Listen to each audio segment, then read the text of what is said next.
Hey.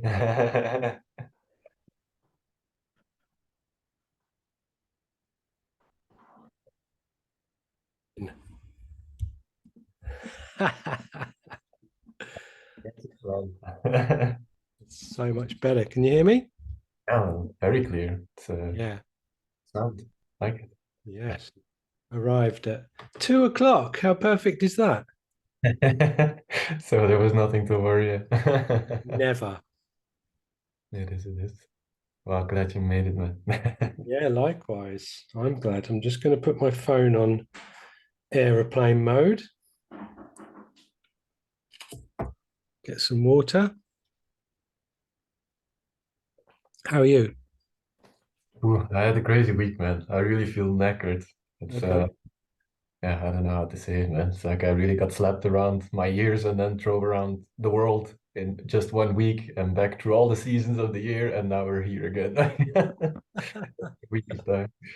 But yeah, I'm good. I'm good. It's just lots of stuff moving around. Like I've really like been shaked up, and all the weight has been dropped off. Yeah. So yeah, and now we're just taking our time to integrate and to settle down, to sit in a way to go within and to give it its place and its time to yeah go forward. Beautiful. Beautiful. How have you been? Yeah, good. Yeah. Yeah, I've been very interesting challenge with work at the moment, which I've has taken me through um, many twists and turns. Uh-huh. Beautiful. Yeah, it's Anything? been a very interesting. Come here. Been very interesting to observe all the different changes. Somebody wants to be in on the action, Hello. Hello. but yeah, good mate. It's absolutely glorious here today. It's probably not too dissimilar to Spanish weather. Well, we must admit, in last week we had serious storms going on. Like Oh, city of Toledo got completely flooded. There was water running in the metros, inside of the metro itself, like really from the rooftop. Water was entering, cars were floating away in Toledo. It's a couple of people died. People were standing on the top of the bus as well because the water just came up till the roof of the buses. what?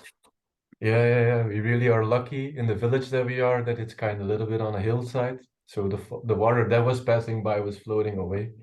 But Gee.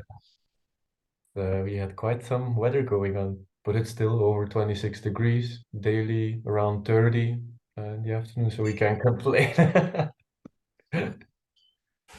Yes. How is England doing with the weather? It's a little bit question. Well, English people, we don't get opportunity to get used to any one type of weather. So every twist and turn, it's uncomfortable. It's like it's too hot, it's too cold, too windy, too still, too much Reminds me of, rain, not enough rain. reminds me of my home country, man. Of course, not too dissimilar. Yeah, Belgium is quite similar indeed. I would say let's roll straight away into the conversation for the podcast. I like to keep it as natural as possible. Absolutely. Sounds fantastic. Well, now my first question would be like, how was your life prior to the things that you're practicing today and who you are today?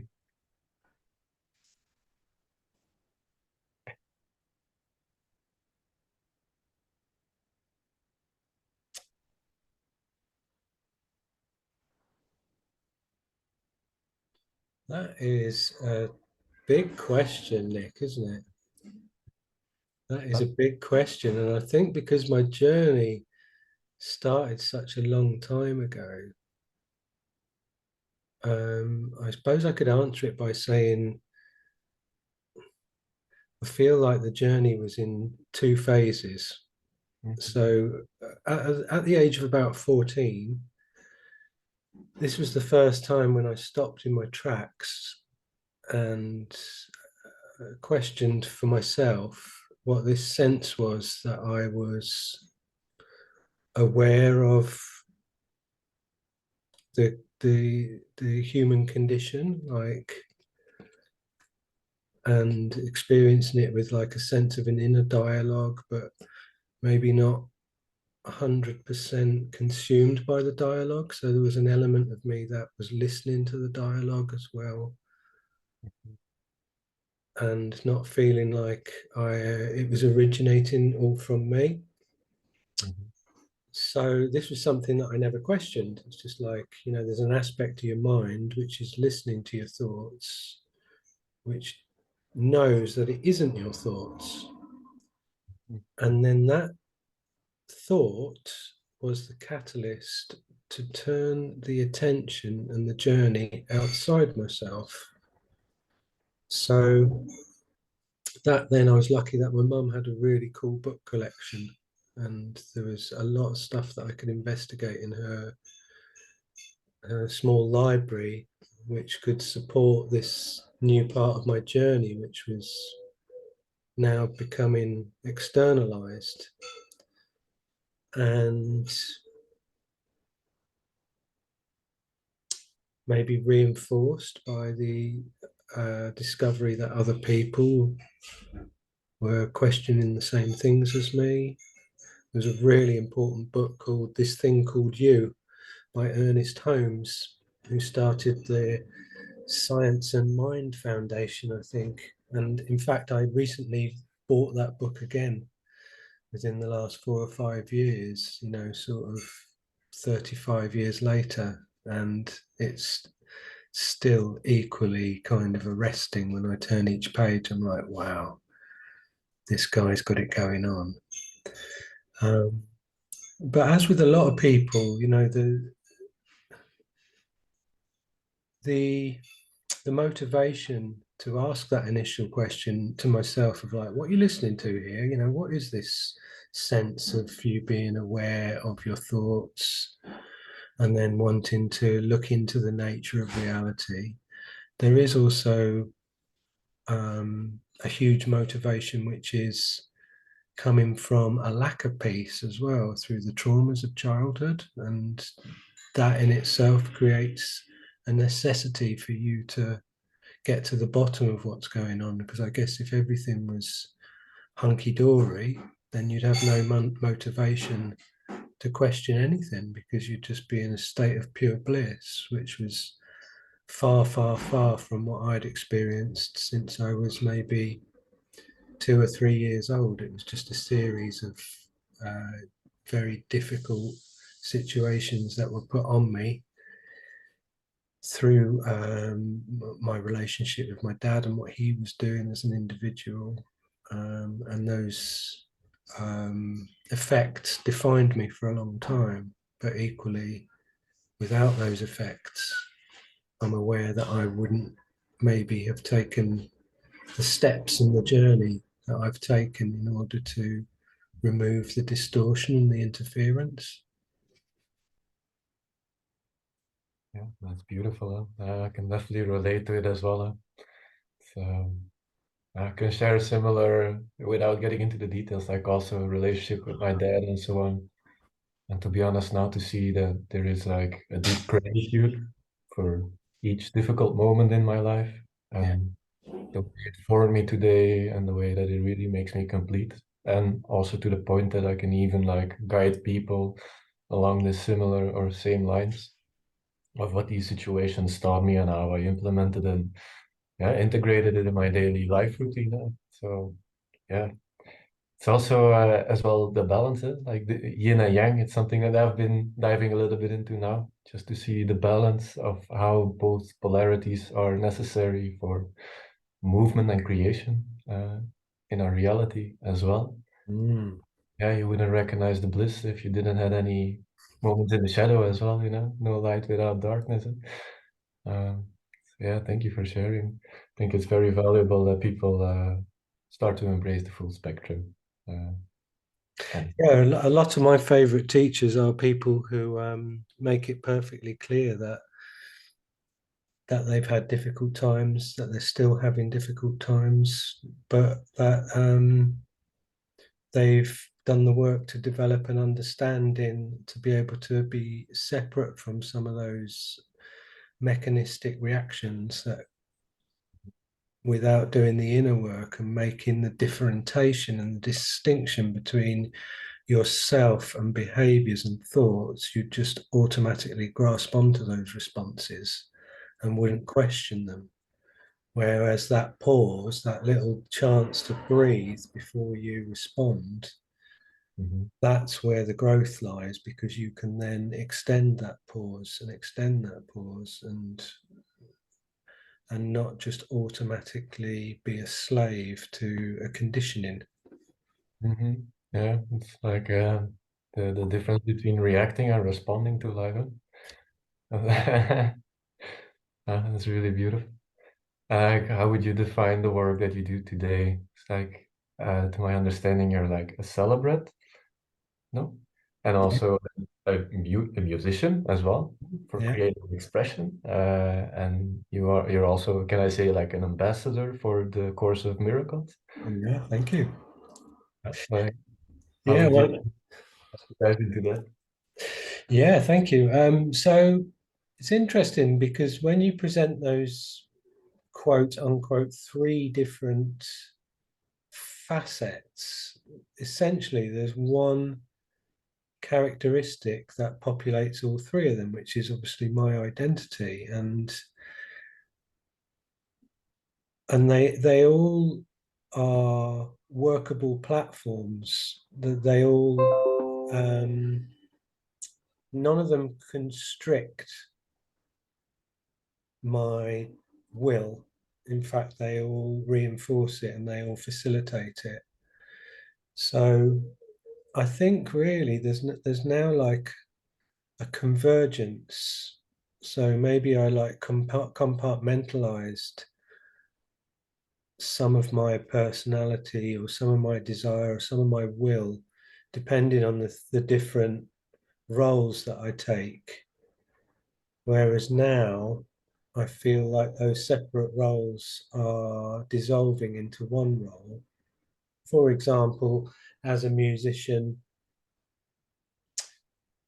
using my Course in Miracles understanding to create the lyrics that I wanted to create, but doing it in a way that was almost in secret. And it wasn't until Deborah and yourself asked me to do the article for Activate Your Telephone Line to Source that I found myself embracing the thought that I could step out from behind the music and Mhm. talk about A Course in Miracles openly. Really? Wow. Yeah. Oh, so And happy to hear that. that was only in May that you guys asked me to do that. Mhm.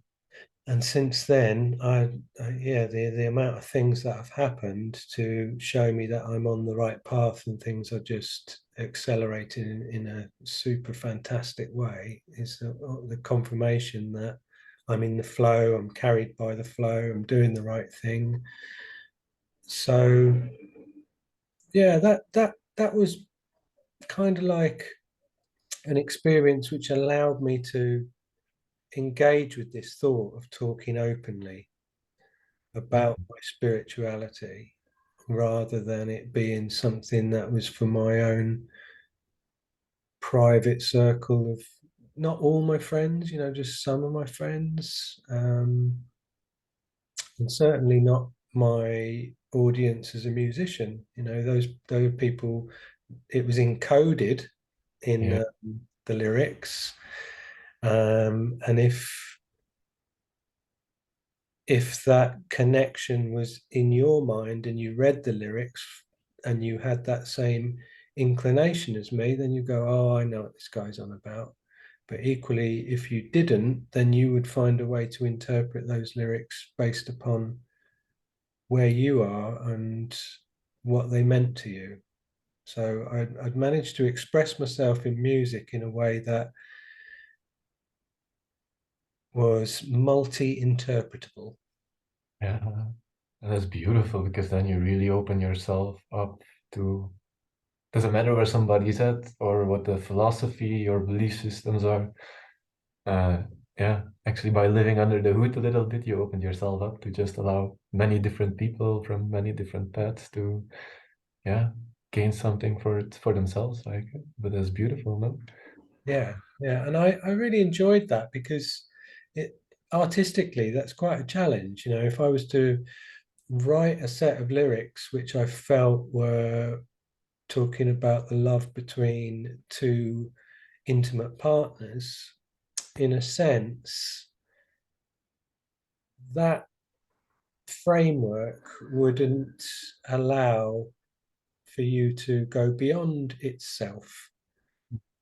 Whereas if you are trying to write about love in terms of relationship, be that relationship between two intimate partners, two friends, two family members, a person and their pet, a person and a place, a person and an experience, a person and a memory, then you have to dig a lot deeper as an artist, as a lyricist, to create the flexibility in what you're writing so that it's got the message you want it to have, but it's also got the elasticity to be interpreted in all those different ways so that you're saying something universal that doesn't exclude anybody, because you might be talking about relationship in intimate partnership with somebody, and there might be somebody who doesn't know that experience, and therefore they might be excluded from the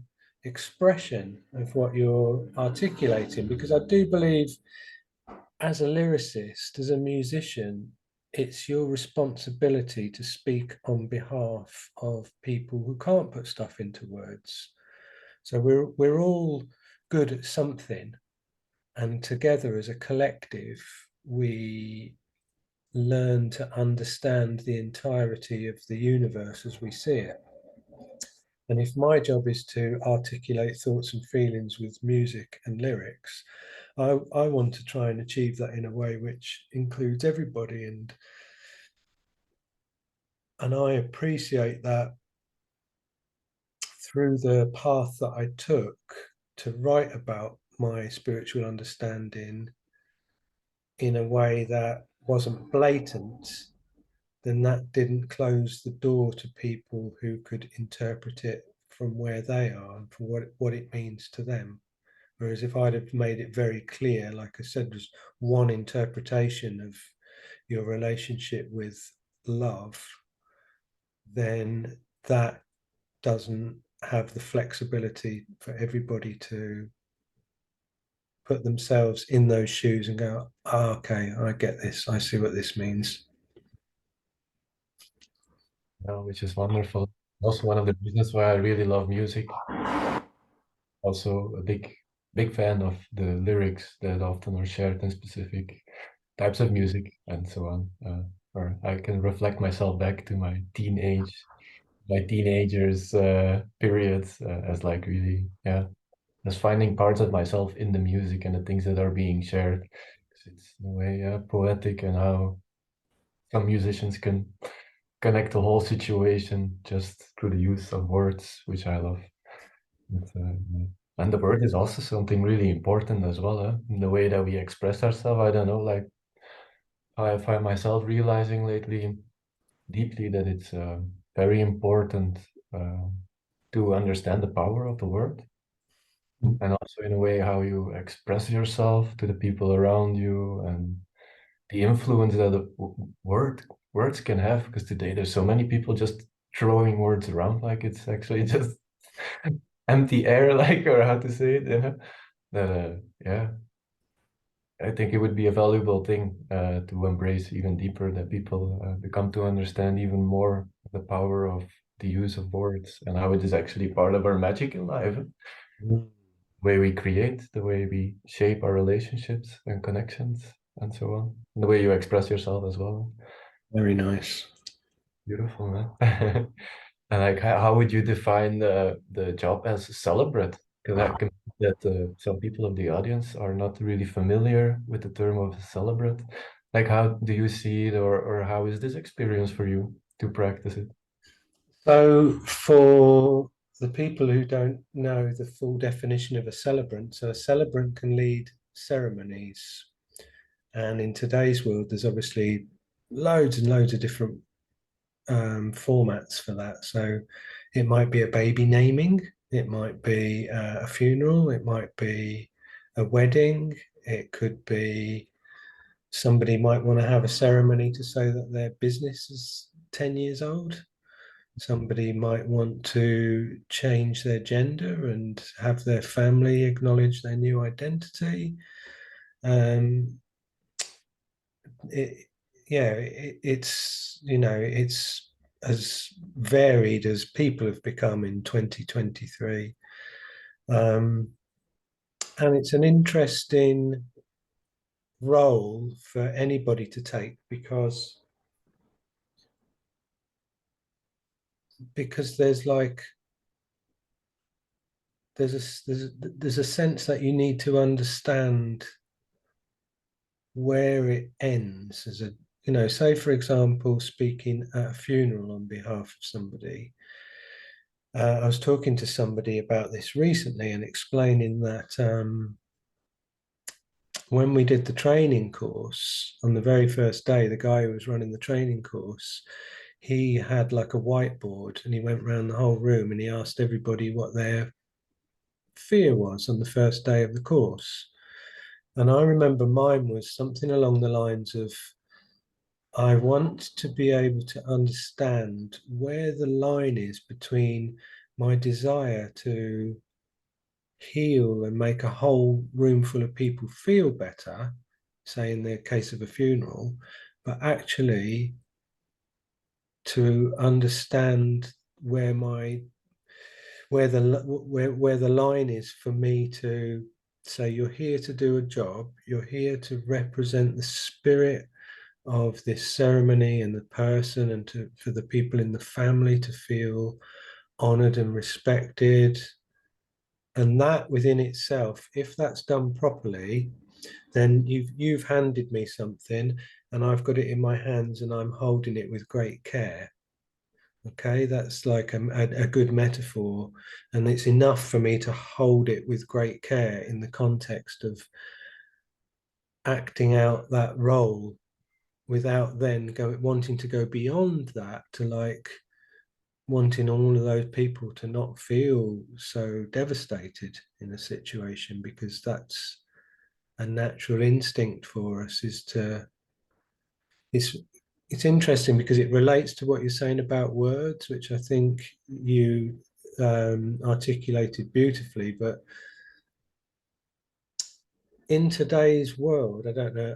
I don't know if it's always been like this. Maybe we'd have to ask Georgina and Deborah through their work. But people are very uncomfortable with silence, um, and because we do have this desire to want to make someone feel better,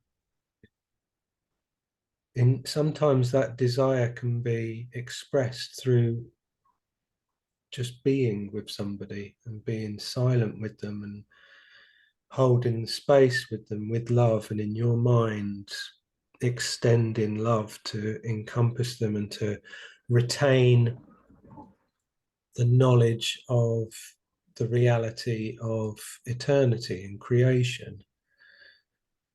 And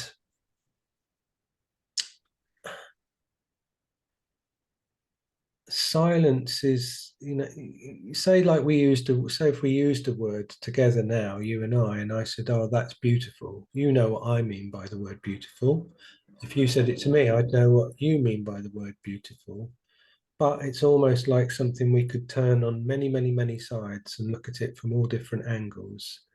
So therefore, that word has a limitation of interpretation through perception. Therefore, if we didn't use the word and I knew something was beautiful and you knew it was beautiful too, then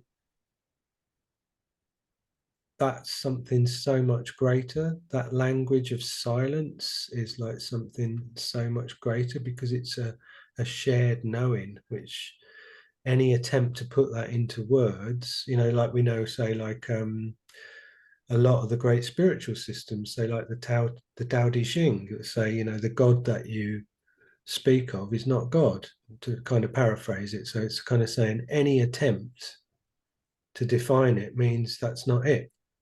Yeah. Uh-huh. You try and put it in a structure, and that's not it. You know, it's like I often say to people, it's like if I took a photograph of the most beautiful cathedral in the world and showed you that photograph, and it was a very, very clear photograph, and it had all the detail in it, it's still only a two-dimensional photograph. It doesn't take the place of you standing in that three-dimensional space of the cathedral, smelling the stone, looking at the architecture, feeling the light come through the stained glass windows. So I feel there's the same constraints with language. Yeah, language, beautiful signpost. It's a symbol. In A Course in Miracles, it will say words are symbols of symbols. So therefore, they are twice removed from reality. So an experience that you and I would know as a shared experience, you've experienced what you would define as beautiful. I've experienced what I would define as beautiful. That unspoken knowing that we both know what the experience of beautiful is so much bigger than trying to put that experience into one word that says beautiful. Uh-huh. Yeah, yeah, yeah. And it's so much more. Yeah, no, but yeah, it is. Yeah, I was listening to a podcast with Aubrey Marcus and John Churchill as well lately, earlier this week. And it's also they mentioned like it's almost like as soon as we try to put things in words, that we're already limiting the perspective of the thing that we try to express, and that like the primary understanding will always come from experience before you put it in another box again. That's why experience is so important as well. Even though that you might be able to express things if you're very rich in vocabulary and creativity to use your words, it will always be limited till a certain point. That you can only take people along into an experience to really give them a full embodiment of the thing you try to express. Very nicely put, yeah. And that's beautiful then as well. Yeah, with the job that you hold as well, it's like really holding space for people, for celebrations, for all kinds of elements in life actually, and just from a place with grace. And no matter what the religion or the belief systems are, it's really beautiful actually. I think till before Deborah mentioned the connection with Georgina, and then we got to know you as well. It was for me, it was something that I never was really aware of that this existed. Mm. Yeah, thank you for sharing. It's very interesting to yeah, gain a little bit of perspective on the things you're developing on your side as well. Mm. Yeah, and then like the Course of Miracles. What exactly is the Course of Miracles? Because for me as well, I'm not so well known with it. Okay. It's pretty interesting in a way that it's not connected to the Bible or the Catholic Church, I would say, but that it's more coming from Gnostic wisdom. Yes. I heard as well that people say it's channeled through Yeshua or Jesus himself. But I Mhm. don't know, like, what can you share with us about the Course of Miracles? How long have we got? Well, I was looking, aiming around an hour and just see where it goes. So feel free to share. I can share a lot about A Course in Miracles with you. No, I think great starting point with the questions that you've asked, because what is it? And you're right, it is agnostic, or it's thought of as a Gnostic Christian system. It's a self-study system. So, as with all inner work, it will only ever offer the return to you and the collective that you put in yourself. So, it works on the premise that we have inputted our own secondary program into our minds, which is a program of fear. And that program of fear is about limitation, and it's about um, perceptions that interfere with reality, and our awareness of the truth of our reality and our inherent understanding and identity get obscured by this secondary program that we've inputted from here within the dream. So the Course in Miracles would say to you that we're dreaming of ourselves in exile from God. It wouldn't ever attempt to explain God, as we just said in the previous questions. It wouldn't go to the place of trying to define God, because that would imply a duality. And A Course in Miracles is a non-dual system. And what that means is there's a direct path between you and the experience of God. It is you and you are it. But we don't define God. We don't make any attempts to define God. We know that God is love. We know that God is peace. God is happiness. So there's attributes to the energy of God. But God is the energy that creates everything and sustains everything. It's not this historic, anthropomorphized idea of a man with a big white beard in a white robe who's angry with everybody about all sorts of stuff and wants to send them downstairs to hang out with the devil forever. There's There's a lot of reframing, but also it's using a Christian language and using a model that I'm still comfortable with, even though I understand that a lot of people might think that the idea of God being a father and the the son of God or the child of God might not be a model that is modern enough for 2023.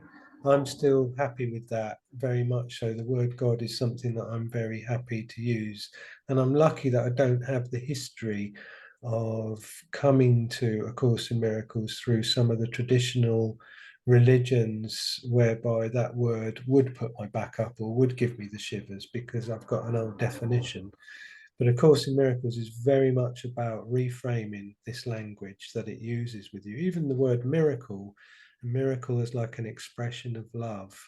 And at the beginning of the text, there'll be 50 definitions of what miracles are, so that by the time you've held this word from all these different angles, it's made sure that you've understood it's not just a spectacle to induce belief. It's not just like, you're not going to just walk on water so everyone goes, wow, a miracle. It's like the miracle is the love behind the expression of the love, the place, the God.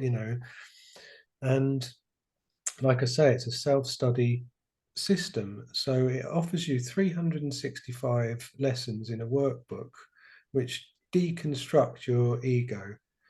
They are things that you could never possibly say from a point of egoic viewpoint. You could never say these things from your ego and believe them. And therefore, they help to dismantle this belief system that we have put together, this program of fear. So, for example, the very first lesson in the workbook is nothing I see in this room means anything. And then you apply that idea to everything. You say, this laptop doesn't mean anything to me. This light doesn't mean anything to me. And you indiscriminately apply this term, this thought, to everything that you see.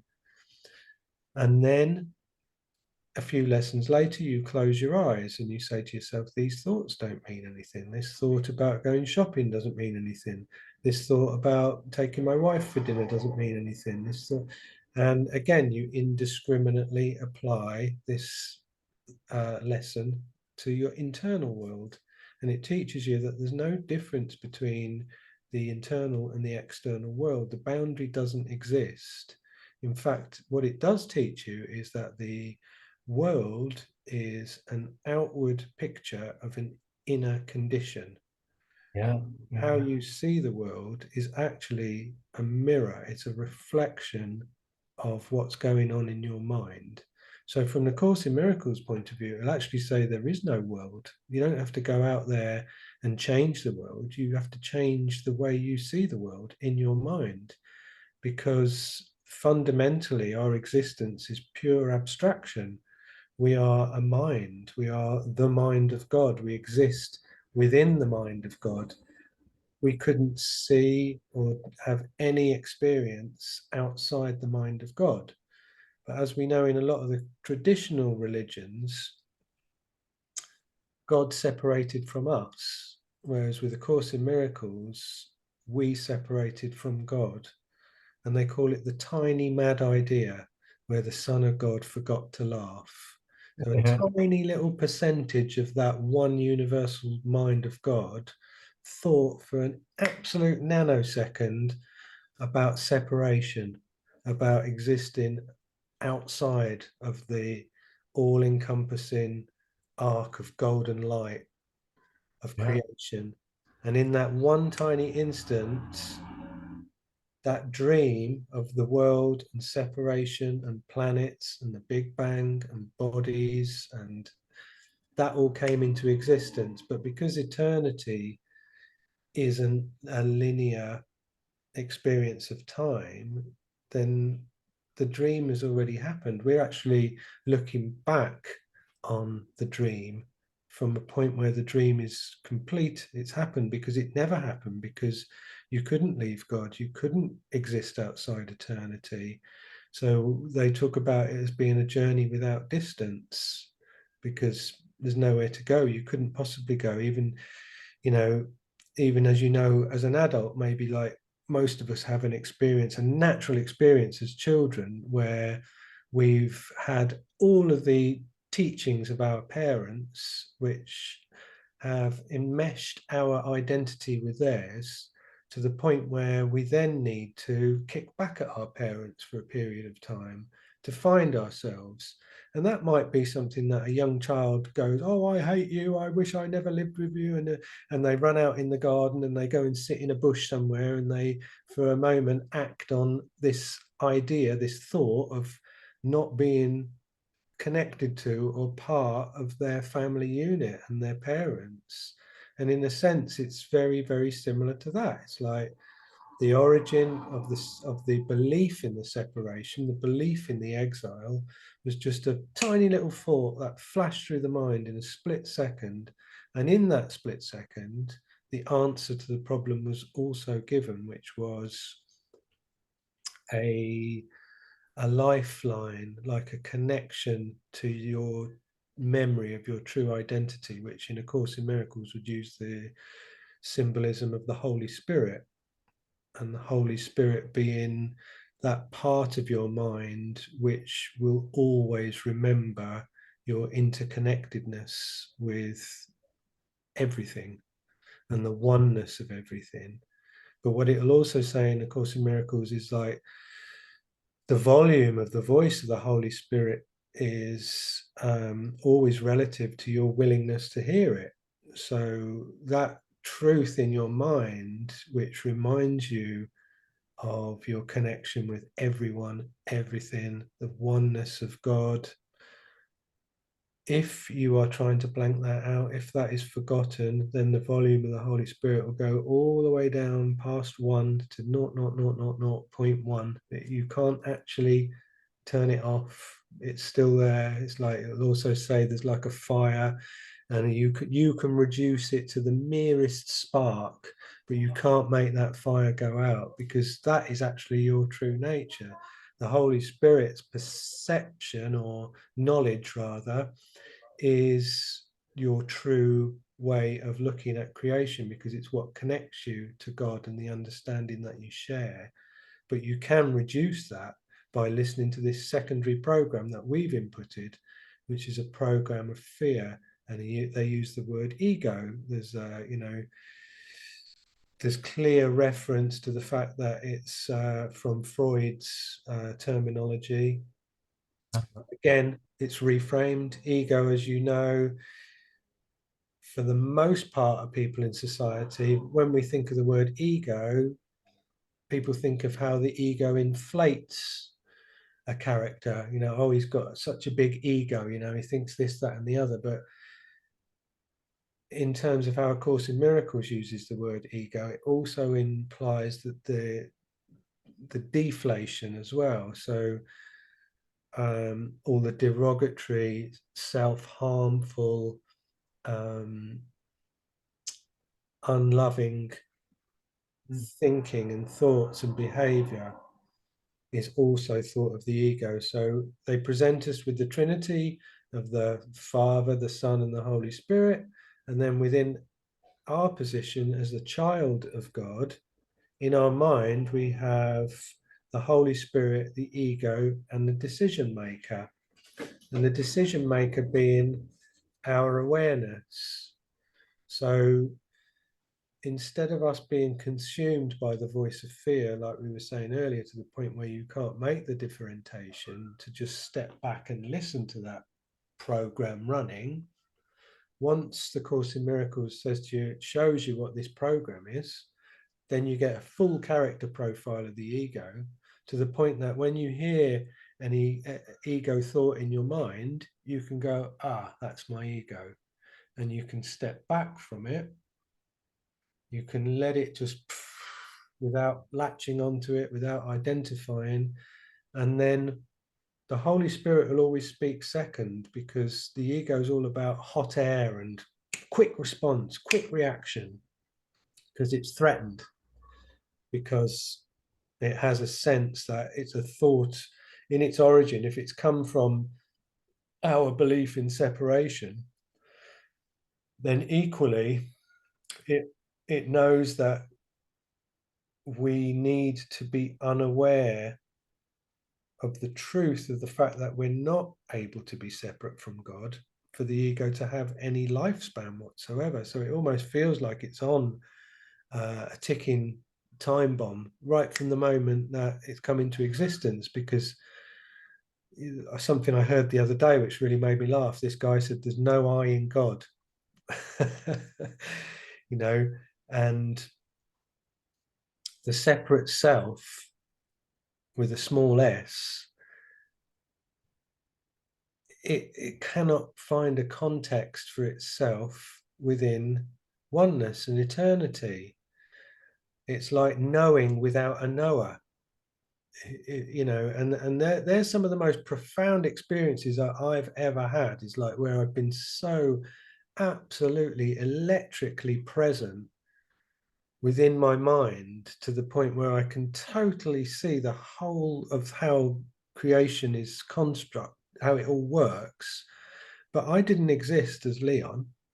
Yeah, yeah, I was just like, I remember I was blinking, or I might have had my eyes closed, and it was in ultra high definition, and it was one of the two or three most incredibly powerful experiences of my whole life. But Leon wasn't there, and that's how I experienced it. I wouldn't have been able to experience it if Leon was there, because Leon is a separate self who cannot understand how he fits in to the unity of one consciousness. yeah. Yeah, I completely understand it. I kind of had a similar experience as well, where I've been taken completely out of the physical world, and only breath was the only thing that was still existing, and all the rest was just pure energy. Yeah. The whole story that I told myself and that I was living, it just disappeared. Like I watched it like a movie flashing by. Yeah. Okay, but like I don't want to be scared, and I feel very uncomfortable. So it's all good, and I let go. And then all of a sudden, there was this flood of peace and unity and harmony that came up. And then I was just like, okay, but breath, it is what it is. And it's just all energy. And the rest is my story in a way. Or how did I build it up? So yeah, that was a very big eye opener. That was to me one of the precursors into diving deeper into plants and yeah, becoming a student of the things that I'm doing today. But it's yeah, man, it's very interesting, in the way that we are so used to separate things in a modern society that we almost just yeah identify ourselves too much with the story and lose our connection to our essence. Or, So yeah. important, Nick, because that's another huge thing with the Course in Miracles, is like, if you're going to be present in the moment and be as unlimited as you can. So there's another thing in A Course in Miracles where it say, nothing so blinding as perception of form. And that doesn't just mean like blinded by the form of me in my body, or the form of you in your body, or the form of the planet or the sunset or whatever. Thought is a form.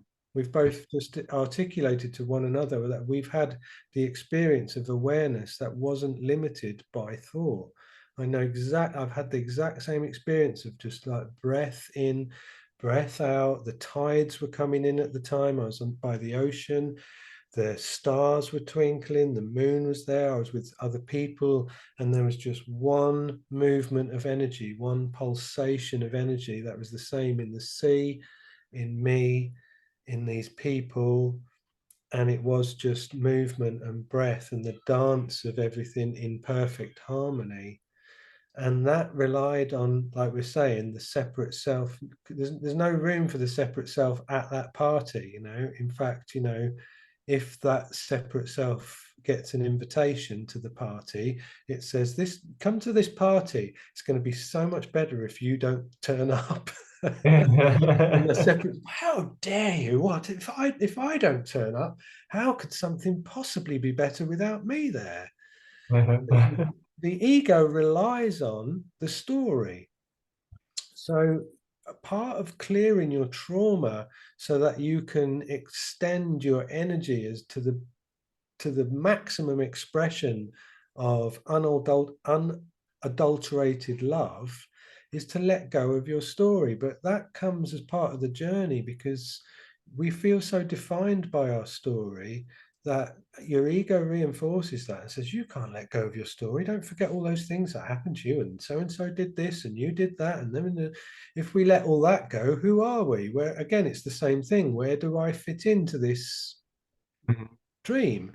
Whereas the truth is, when you reach that point of clarity, where you reach that point where you are clearing the decks, you are getting rid of the trauma, your vibrations coming up and up. Every time you cut the cords with something that was weighing you down, you come higher.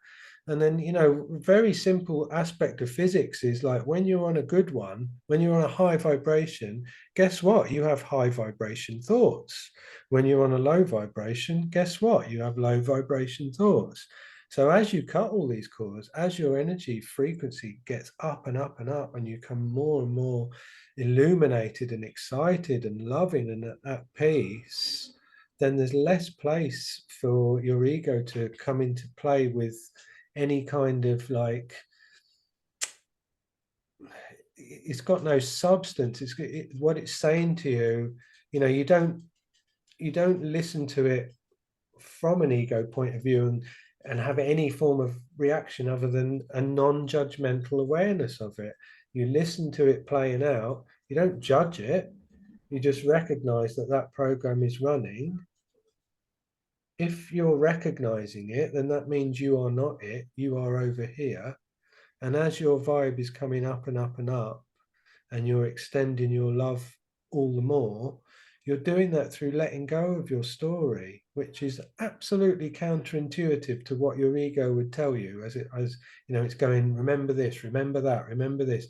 Don't forget in the future, we're worried about this. Don't forget about that.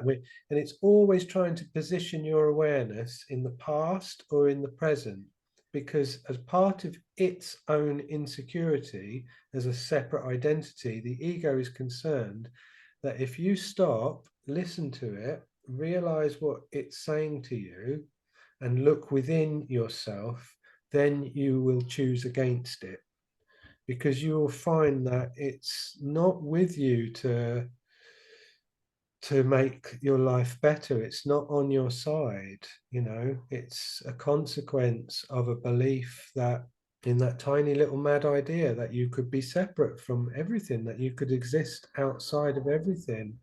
So Yeah, yeah, no, but it's yeah, like a survival mechanism as well, for the human body. So in a way, yeah, but we don't live anymore in the jungle where a that's tiger right. is sitting around the corner, or like That's something you right. hear. That's why Uh, it's got too loud, doesn't it? You know, like you say, in our origins, And you know, even still today, in today's world, it's like you could say everything's a dream and everything's a data construct that's made up of electromagnetic waves, and you could talk about the reality, the fundamental construct of reality in such a way that you disassemble the appearance, but ultimately you still don't step out in front of a bus. You know, you might not have a lion crawling up behind you. That voice goes, "Oh, remember last time we heard a twig snap in the forest? You know, that was a lion." You know, so there's like a scientific way of describing this voice as something which decreases the chance of entropy. So entropy being the measurement of decay.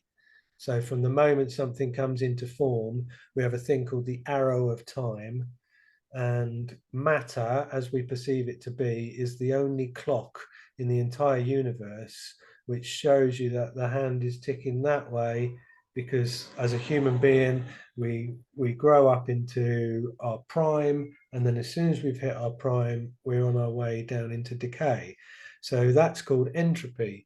And in the same sense, the voice of the ego with a context with that scientific angle is, yeah, it's going to help hold off the entropy of something that's going to bring about the end of your existence in that form. But it's all just about listening to it, knowing it's just a secondary program that we've inputted from fear that just came from this mad idea, and then just not judging yourself for having those thoughts, and in fact almost laughing at the viciousness of them, or the intent behind them.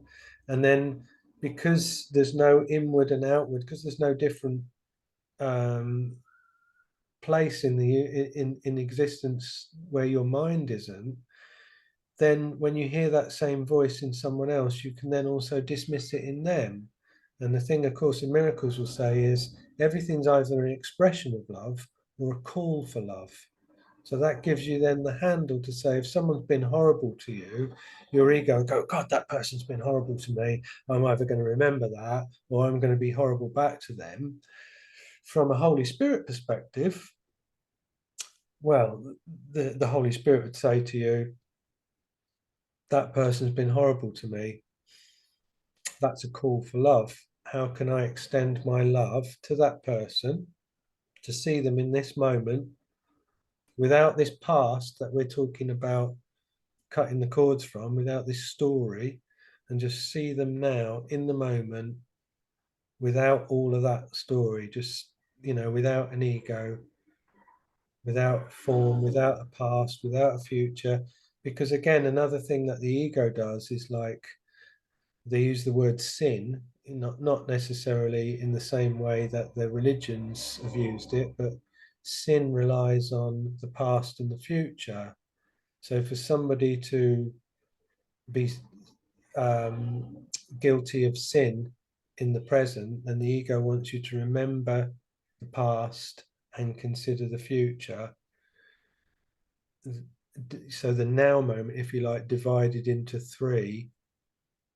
Whereas when you're looking at somebody without a past, without a future, just in the present moment as they are, that's your gateway to seeing them as the Holy Son of God Himself. That's your gateway to seeing them as part of you. And how you see them is how you see yourself, because they are you and you are them. And there is only one mind in the entire universe that we dreamed up in a nanosecond, which is already finished, and we're looking back on a dream that's already happened. Yeah, and then you come back to the idea that God is all that is, and it's simple as that. It doesn't have to be defined as well. Yeah. No, it's all an aspect, all frequencies, perspectives that are just trying to experience themselves, or that's how I feel it today to myself. And I think it's really beautiful, but it's not that easy to come to that point as well, because you really have to go through a lot of struggles of yourself. Easier to release the story and so on, But then you come to the part of getting out of the mind and getting into your heart and reconnecting to intuition. And that's also where our name came from with the magazine. Activate your telephone line to source it. You know? Yeah, Uh, so in A Course in Miracles, we'd say activate your Holy Spirit to God. You yeah. know, that's exactly, you guys are absolutely bang on with that, because the Holy Spirit is thought of as your inner guidance system. So, you know, it's like your sat nav that will keep you connected to truth and reality and love. But you can let it get drowned out by this ego guidance system. And if the ego is terrified for its context within eternity and in infinity, then it's always going to be screaming and shouting for the argument to maintain the conditions that it can exist within. So it's always going to want a world of separation, a world where I perceive me to be in this form, you to be in that form, sitting in this chair in this room, and you're in that. The ego wants that just to go on and on and on, which is why it requires unawareness, why it wants you to never look. You know, like A Course in Miracles will say to you, the ego's mantra is seek and do not find. Yeah.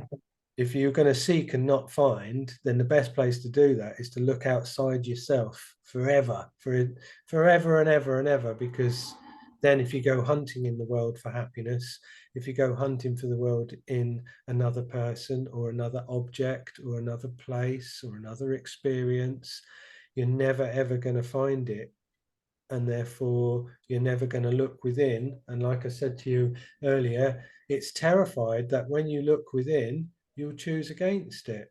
And because the moment you choose against it, you've withdrawn your investment from it, and its little puppet show is over. You know, Yeah, yeah. can't rule the show anymore. Really grow into the role of observing it. But then you see the bigger picture. It's like, yeah, yeah, the answers are always within. And How paradoxical is that? yeah, but the paradox is necessary as well. It's again dynamic as well, yin and yang, polarity, Yeah, unity at the same time. But we yeah. need a driving mechanic.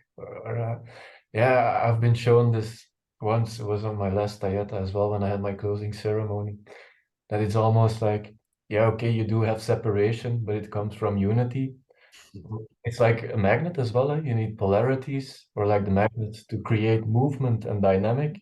Yeah. You get an experience, and that's just what it is. I don't know, a good or bad experience, I don't know. Yeah, it's just an experience to get to the part where you want to be, of the experience that you wrote for yourself as a soul before stepping into life. Uh, yeah, I really love this stuff to talk about. But it's beautiful to gain this insight on the Course of Miracles as well. Think I might dive into it myself. Okay, yeah, yeah, triggered the curiosity even deeper to just understand it. And I think it's beautiful to conclude in a way as well that yeah, how to say that, yeah, the division, even like say masculine and feminine, that in essence it's, if you see like what people are like, yeah, but the sons of God and it's all masculine, but it, yeah, actually not in a way, because if you see the symbol in it, that the sons are actually just humanity, Mm. and then God as source, the divine spirit, that it's incorporating everything, but it's just words that are expressing a story of symbolism. Mm. Instead of the, yeah, the majority of many people that are now going to church or working with the Bible, that they are still sticking so much to the words and the understanding that we have today around those words. And then again as well, coming back to the many different perspectives that different words can have. And then by exploring more of those perspectives, that you gain a deeper insight in the way of learning to express yourself. Huh? I've asked this question a lot on my podcast, especially to the female guests and the female teachers. I was just like, do you have any issues with the masculine terminology? You know, him, his, the son, God. And for most people, it isn't a trigger. Some people cleverly use the child of God. Um, I've been to see Rupert Spira a couple of times in the last couple of years, who's like one of my favorite teachers these days of Advaita Vedanta, which has got a lot of similarities in terms of it being a non-dual system and about pure awareness. And he did this beautiful meditation last year. Uh, and I've seen some of his videos online where he uses a similar format, but essentially you start off by saying, "Are you aware?" And he leaves big long pauses in between his questions to the point that sometimes, you open your eye and you're like, "Is he still there?" Like that. And then you go, "Oh, no, he's right." And you go back into meditation. "Are you aware?" And it's like, "Yeah." Ask yourself, "Are you aware?" So you think, "Yeah, I'm aware." And then it's like, "What part of you is aware?" So it's like, "Oh, okay, that's an interesting question." Then he'll say, "Has this awareness got a boundary?" And so then you're in meditation, you're looking, where does your awareness end? And then he'll say, "That noise that you just heard across the field, the other side, is that in your awareness or is that outside your awareness? Is my voice in your awareness or outside your awareness?" And he say, "Has your awareness got a weight? Has it got an age? Has it got a gender?" And he keep adding things, but equally, every time he adds something, he changes the question. So he'll say, "This awareness, which doesn't have a border and a boundary, and doesn't have an age, and doesn't have a gender, and doesn't weigh anything, does it know, and keep expanding this sort of construct?" And it was an incredibly profound experience. It went on for maybe 45 minutes or an hour. It's one of the most incredible meditations that I've had. And I had a social, I'd arranged to make a meeting with somebody after. This was like finished at 3 o'clock in the afternoon at the festival that I was at. And I went on my own to this event, and it took me maybe like 9 hours to leave in the end. I had to contact the person and say, "I'm not coming to you," because I just couldn't find the motivation to go anywhere other than like just 10 feet away and just lie on the floor and just like look at the clouds, or go and eat some Indian street food, or go and drink some incredible smoothie, and just hang around in this festival for the rest of the day, just completely and utterly just cleansed of so many limiting beliefs, just by somebody presenting me with the counterpoint, with legitimate questions that your mind can turn over in itself and sort of go, "Oh, okay," I remember like does this awareness have an age, for example? And it's like, no, of course not.